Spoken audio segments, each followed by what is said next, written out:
AM 560. The Answer.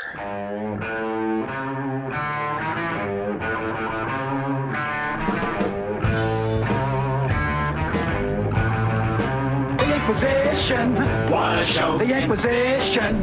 Here we go, we know you're wishing that we'd go away, but the Inquisition's here and it's here to stay. That's all they faced. It's all the question. Who won the 2020 election? Donald J. Trump. That's who won it. You rat pigs stole it. Illegitimate. 4 years, but 5.5 years till you could at least understand. The evidence has been there for years.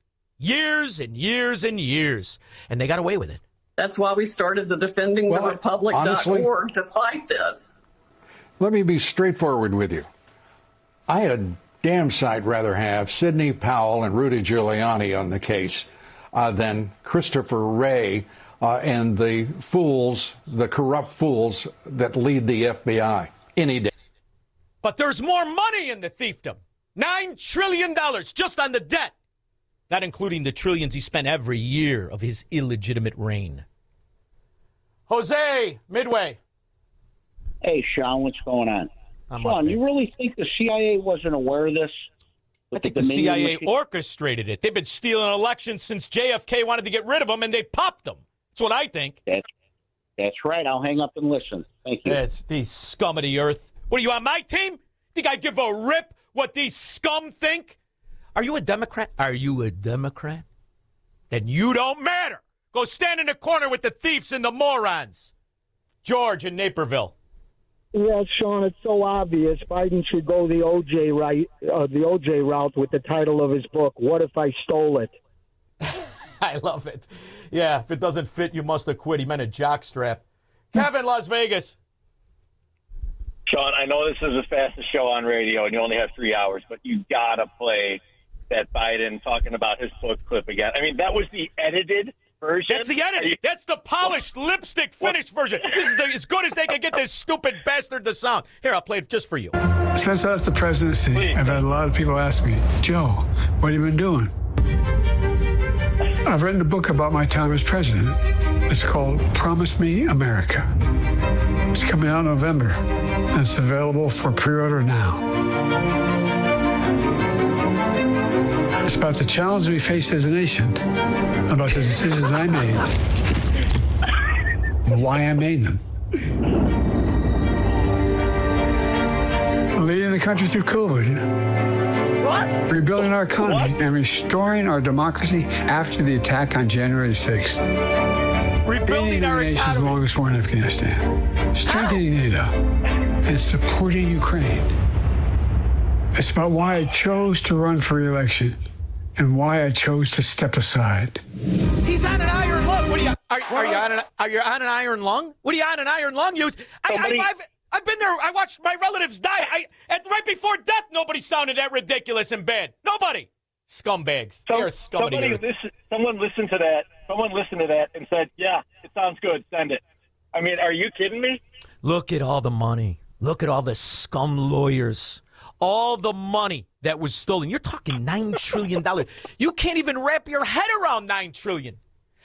It took our country 236 years to acquire it. That wars and chaos and financial collapses. This stupid son of a pig and every rat Democrat area stole the money in 4 years. That's what they stole. 4 years. It's absolutely amazing. What are you going to do with that money? In the meantime, illegal immigrants in California now one step closer to receiving state funds that they could use for a down payment on a home. Senior national correspondent William LaJeunesse reports. Hi, William. Well, Martha, the bill just passed the state Senate. It now goes back to the Assembly, where Democrats have a supermajority, and aides tell me it is likely to pass. The bill makes illegal migrants eligible for $150,000 to buy a new home.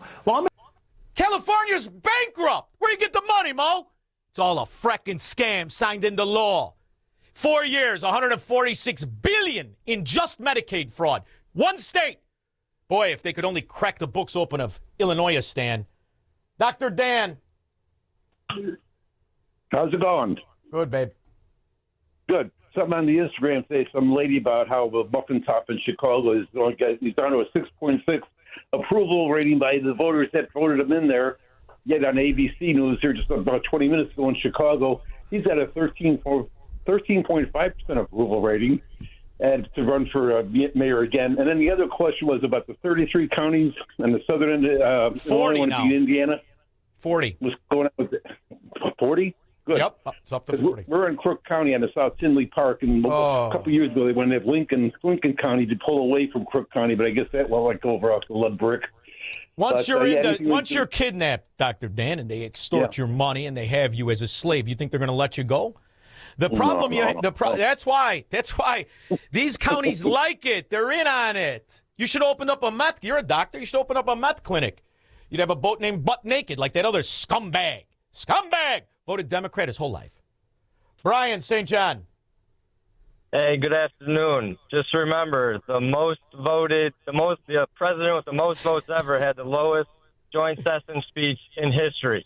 So now we're going to have a book come out, and it's going to have very low ratings or very low buyers or whatever you want to call it in the New York Times bestseller list. So guess what? We'll have another marker of how he didn't receive 81 million votes. Brian, the book sales, Brian, I'm just so you know, why do you think that other bum, how many law briefs did Barack Obama file? What was Barack Obama's legacy when he wrote 2 autobiographies? See, that's how they launder money.